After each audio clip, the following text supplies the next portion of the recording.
का जो next topic है इट इज़ किंगडम फंजाई। आपको पता है कि प्रोटिस्टा, मोनेरा और प्रोटिस्टा के बाद जो तीसरा हम किंगडम पढ़ते हैं that is kingdom fungi according to Whittaker's 5 kingdom system of classification, है ना। मोनेरा में प्रोकैरियोट्स आ जाएंगे सारे, जितने भी बैक्टीरिया हैं, एकाइनेट्स हैं सारे, है ना। प्रोटिस्टा में जितने भी यूकैरियोट लेकिन यूनिसेलुलर यूकैरियोट्स। और next is kingdom fungi. Kingdom fungi में मोस्टली जो फंगस हैं, ऑर्गेनिजम्स हैं, दे आर मल्टी सेलुलर। इनमें क्लोरोफिल नहीं होता, ये ऑटोट्रॉफ्स नहीं हैं, that means their mode of nutrition is heterotrophic. ठीक है, अपना एंजाइम बाहर रिलीज़ करते हैं और वहाँ से कम्प्लेक्स चीज़ों को सिंपलर फॉर्म में चेंज करते हैं और जनरल बॉडी सरफेस से एब्जॉर्ब कर लेते हैं। इनमें वास्कुलर सिस्टम नहीं है, that's why they are non vascular. और यूकैरियोट्स तो हैं ही ये, ठीक है। तो इनके अंदर कोई भी वाटर कंडक्टिंग या फूड कंडक्टिंग सिस्टम वगैरह नहीं है, जैसे प्लांट्स में होता है ना। उस तरह का कोई सिस्टम नहीं है, ना ही एनिमल्स की तरह कोई ब्लड वास्कुलर सिस्टम है, that's why they are non vascular. तो ये मल्टी सेलुलर हैं, क्लोरोफिल एब्सेंट है, हेटेरोट्रॉफिक मोड है, नॉन वास्कुलर है एंड यूकैरियोट्स। इनकी सेल वॉल काइटिन की बनी होती है, this is a characteristic feature of fungi. ठीक है, इसको कई बार फंगल सेलुलोज भी कह देते हैं। रिजर्व फूड मटेरियल इसमें एनिमल्स की तरह ग्लाइकोजन ही होता है। एनिमल्स में reserve food material is glycogen, है ना। प्लांट्स में जैसे क्या होता है स्टार्च, उसी तरह से यहाँ पे ग्लाइकोजन।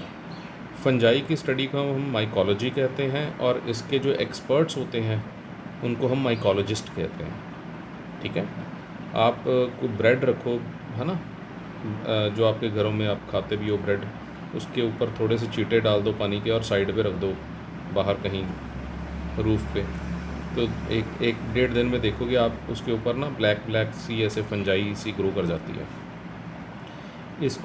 इसका थोड़ा सा अगर सैंपल लेके हम देखें और स्लाइड के ऊपर डालें तो इस तरह से ना लंबे लंबे धागे नज़र आएंगे। एक धागे को हम कहते हैं हाइफा और सारे धागों को मिला के हम कहते हैं माइसीलियम। तो फंजाई का जो एक सिंगल ये है thread, this is called Haifa, और ग्रुप ऑफ हाइफे को हम क्या कहते हैं माइसीलियम। तो फंजाई कैसे एग्जिस्ट करती है माइसीलियम की फॉर्म में। ठीक है, कितने सारे धागे हो जाएंगे। तो माइसीलियम जो है ये आपको दो तरह का मिलेगा, सेप्टेट या ए सेप्टेट। जो हाइफा या माइसीलियम है, बेटर वर्ड इज़ यहाँ पे हाइफा क्योंकि एक धागे की बात कर रहे हैं। ठीक है, तो कैसा होगा, ए सेप्टेट भी हो सकता है, सेप्टेट भी। ए सेप्टेट का मतलब क्या है कि ये जो धागा है कंटिन्यूस होगा, इसके अंदर कोई भी वॉल नहीं है। ठीक है, काफ़ी न्यूक्लियस पड़े होंगे, 1 2 3 4 5 6 7 यहाँ पे न्यूक्लियस नज़र आ रहे हैं, है ना। तो that is multi nucleate condition. लेकिन सेप्टा नहीं है, that's why it is a septate. इसको हम सिनोसिटिक कंडीशन भी कहते हैं। Next is septate hypha. इसमें आप देखोगे आपको लंबे सारे थ्रेड के अंदर इस तरह से वॉल्स नज़र आएंगी थोड़ी थोड़ी देर बाद, दैट मीन्स ये सेप्टेट है, मतलब इसमें सेप्टम है।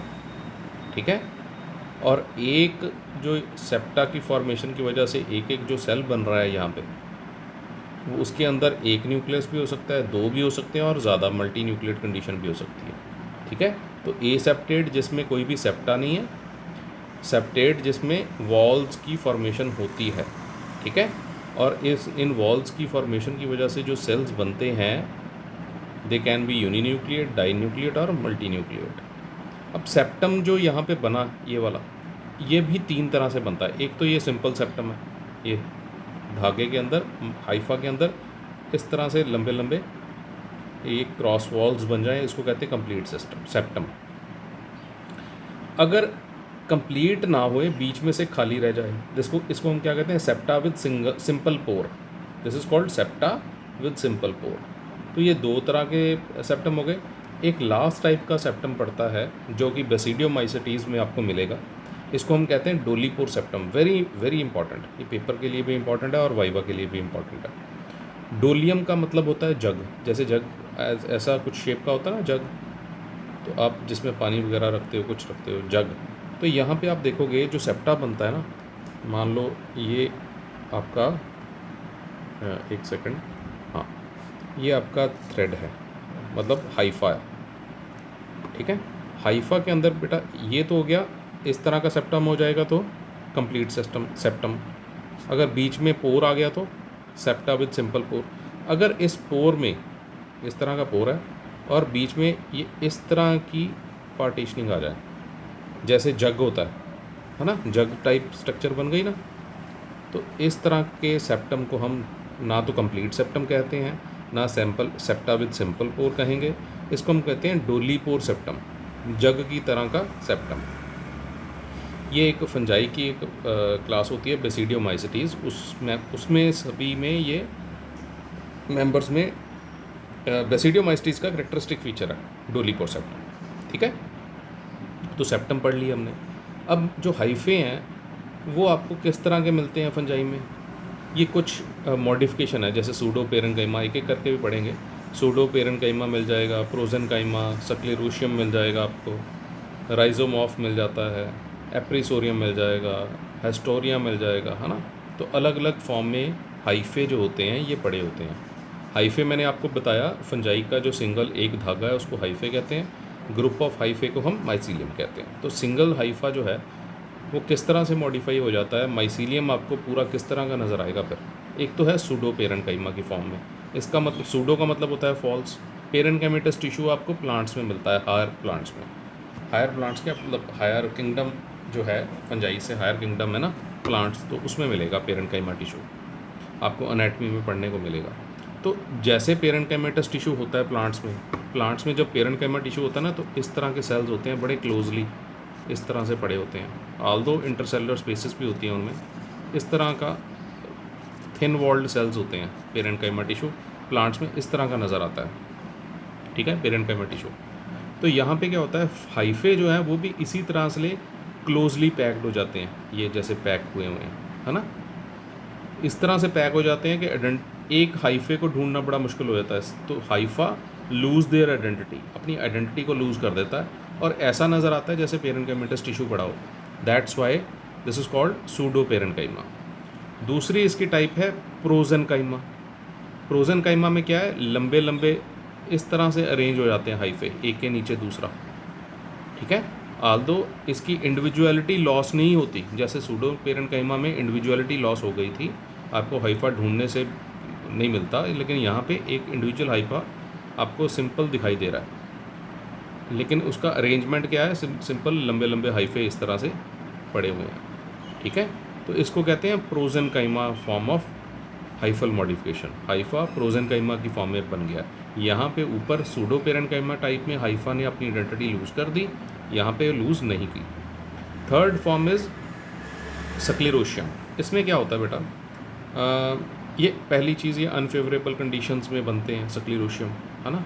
कोई भी प्लांट है, मान लो ये प्लांट ने ये सीड बनाया, सीड प्लांट का ये सीड था, तो हम फंजाई क्या करती है, फंजाई के हाइफे इस सीड, जैसे ये बड़ा करके दिखाया सीड, तो इसके अंदर सारा इकट्ठे हो जाते हैं फंगल के हाइफे, अंदर से पूरा हाइफे जो है अंदर से भर गए, ठीक है।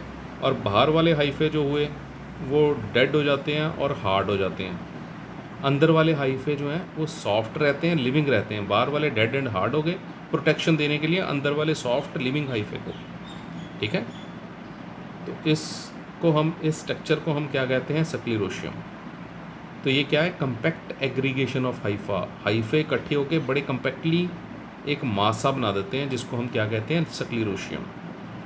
ये जब यहाँ से नीचे गिर जाएगा तो अनफेवरेबल कंडीशंस में, क्योंकि आउटर वॉल जो है वो डेड हाइफा की है, डेड हाइफा है ना, बाहर से प्रोटेक्ट करते हैं उनको, तो उन्होंने और क्या डेड होना, पहले ही डेड है, हार्ड हो चुके हैं। तो अनफेवरेबल कंडीशंस में अंदर वाला जो सॉफ्ट हाइफा है वो बचा रहता है, जैसे ही कंडीशंस फेवरेबल होंगी तो ये दोबारा से ग्रो करना शुरू कर देंगे। तो this form of hypha is called sclerotium. Next आता है राइजोमॉर्फ। राइजोमॉर्फ, राइजो का मतलब होता है रूट, मॉर्फो मतलब मॉर्फोलॉजी। राइजोमॉर्फ रूट, ये पहली चीज़ है, ये अंडरग्राउंड आपको मिलेंगे, ज़मीन के नीचे रूट की तरह दिखते हैं, ठीक है, इसलिए इसको राइजोमॉर्फ कहते हैं। अंडरग्राउंड में भी आपको क्या होगा, ये एक एग्रीगेशन सा बना देते हैं इस तरह से, जैसे सक्लेरोशिया में बनाया था ना, वो तो छोटा है, ये काफ़ी बड़ा है, और ये अंडरग्राउंड है, वो अंडरग्राउंड नहीं था सक्लेरोशिया। यहाँ पे क्या हो गया, वही उसी तरह से हाइफे इकट्ठे हो जाते हैं काफ़ी ज़्यादा, ठीक है। जैसे ये हाइफे इकट्ठे हुए थे, यहाँ पे भी हाइफे बने हुए हैं, और ये हाइफे इस तरह से लंबे लंबे हाइफे इकट्ठे हो जाएंगे, और बाहर वाले हाइफे डेड हो जाते हैं और वो हार्ड हो जाएंगे, प्रोटेक्शन देंगे। अंदर वाले जो हैं वो लिविंग रहते हैं, सॉफ्ट रहते हैं, और इनका एक ही ग्रोइंग पॉइंट होता है इस तरफ से। कोई ऐसा नहीं कि इधर से भी निकल जाएँ, इधर से भी निकल जाएँ, इधर से भी, एक ही पॉइंट से निकलते हैं ये, ठीक है। तो जैसे रूट ग्रो करती है वैसे ही, तो अंदर वाले हाइफे लिविंग रहते हैं, बाहर वाले हाइफे डेड हो जाते हैं, आउटर हाइफे, और बाहर वाले प्रोटेक्शन देते हैं, और अंडरग्राउंड स्ट्रक्चर है, रूट की तरह नज़र आती है, दैट्स वाई राइजोमॉर्फ है। सारे वो हाइफा की ही मॉडिफिकेशन है बेटा। Next type is appressorium. Appressorium में क्या होता है कि जैसे ये स्पोर गिरा फंजाई का, उसके अंदर से ये हाइफा बनना शुरू हुआ। अब हाइफा का जो टर्मिनल पोर्शन है सबसे आगे वाला, वो स्वोलन हो जाता है, ठीक है। स्वोलन हो जाएगा ताकि वो प्रेशर डाल के सेल, होस्ट सेल के अंदर जा सके। तो ये हाइफा ही है ना बेसिकली, हाइफा की मॉडिफिकेशन होगी, वो आगे जाके स्वेल कर गया। ये स्पोर है, स्पोर ने हाइफा बनाया जिसको जर्म ट्यूब भी कहते हैं, उसका टर्मिनल पोर्शन स्वेल हो गया प्रेशर डालने के लिए अंदर, क्योंकि इसने जाना है, ठीक है, सेल के अंदर, होस्ट के अंदर। ये कोई होस्ट के सेल्स हैं जिसके ऊपर ये स्पोर गिरा हुआ फंजाई का। तो ये हाइफा किस तरह से मॉडिफाई हो गया, आगे से स्वेल कर गया, तो इसको हम कहते हैं एप्रीसोरियम, दिस इज़ कॉल्ड एप्रीसोरियम। तो हाइफा इस तरह से भी मॉडिफाई हो जाता है, ठीक है। जनरली पैथोजेनिक हाइफे जो है ना वो इस तरह से एप्रीसोरियम बना लेते हैं, और यही जब अंदर चला जाता है इसी तरह से, ये स्पोर है ना, वही जर्म ट्यूब बनाई, हाइफा मॉडिफाई, यहाँ पे एप्रीसोरियम बना, आगे जाके ये डिवाइड कर जाएगा और होस्ट से न्यूट्रिशन लेना शुरू कर देता है, होस्ट के सेल से न्यूट्रिशन लेना शुरू कर देता है, एब्जॉर्ब करना शुरू कर देता है। तो अब इसको हम क्या कहते हैं, होस्टोरिया, दिस इज़ कॉल्ड होस्टोरिया, ठीक है। तो ये कुछ हाइफल मॉडिफिकेशंस थी जो हमने पढ़ी। अब है on the basis of habit, fungi कितने तरह की है, एपिफिटिक, सिम्बायोटिक, माइकोराइजल, प्रेडेशियस, पैरासिटिक, है ना, एक एक करके पढ़ते हैं। फर्स्ट इज़ एपिफिटिक, जो दूसरे प्लांट्स के ऊपर ग्रो करती है। आपने इस तरह से संतरा देखा होगा, है ना, तो उसके ऊपर भी फंजाई लग जाती है काफ़ी देर। संतरे को आप ना खाओ, ऐसे रखो बाहर, तो ये दूसरे प्लांट्स के ऊपर लगने वाली fungi.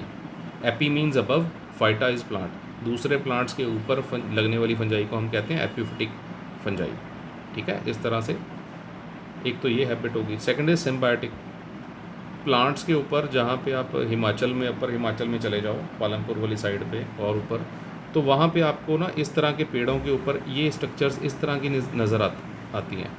They are called lichens.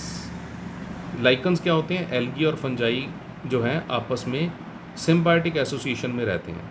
Lichens जो है ये दो चीज़ों को मिला के बनता है, एल्गी एंड फंजाई, ठीक है। एल्गी एंड फंजाई की सिम्बायोटिक एसोसिएशन है, दोनों को म्यूचुअली बेनिफिशियल रिलेशनशिप है। फंजाई जो है वो फ्रेमवर्क देती है जिससे आपका एल्गी जो है जिसमें रहती है, और एल्गी इन टर्म फूड बना के देती है, ठीक है। तो लाइकन्स जो हैं ये क्या हो गए, ये भी एक फंजाई का रहने का तरीका ही है। जैसे एपिफिटिक है वैसे ही सिम्बायोटिक भी है, फंजाई सिम्बायोटिक एसोसिएशन में भी रहती है एल्गी के साथ। और लाइकन्स वहाँ ग्रो होते हैं जहाँ पे एनवायरनमेंट जो है साफ़ हो, ठीक है, जहाँ पे बहुत इंडस्ट्रियलाइजेशन है, बहुत ज़्यादा पॉल्यूशन है, वहाँ पे ये सर्वाइव नहीं करते लाइकन्स। इसलिए अपर रीजन ऑफ हिमाचल जहाँ पे पॉल्यूशन कम है वहाँ पे आपको ज़्यादा दिखाई देंगे, ठीक है। तीसरी टाइप है माइकोराइजा। फंजाई जो है, जो हायर प्लांट्स है ना, उनकी रूट्स के साथ भी एसोसिएशन बना लेती है, उनकी रूट्स के साथ रहती है। जैसे ये रूट है ना प्लांट की, इसकी रूट के साथ इसके रूट ब्रांचेस के ऊपर फंजाई ग्रो कर जाती है, ठीक है। और कौन सी एसोसिएशन बना देती है, माइकोराइजल एसोसिएशन। तो माइकोराइजा क्या हुआ, association of fungi with roots of higher plants. अगर तो ये बाहर तक ही रिस्ट्रिक्टेड है, बाहर तक ही, तो इसको कहते हैं एक्टोमाइकोराइजा। पाइनस वगैरह में जो एक्टोमाइकोराइजा होती है, अगर ये प्लांट के अंदर तक चली जाएगी कॉर्टेक्स से, है ना, तो उस ऐसी कंडीशन को अगर फंजाई प्लांट्स के अंदर तक पहुंच जाए उसको कहते हैं एंडोमाइकोराइजा, जैसे ऑर्किड्स वगैरह में होता है, ठीक है। तो इसमें भी ये म्यूचुअल बेनिफिशियल ही है एक तरह का।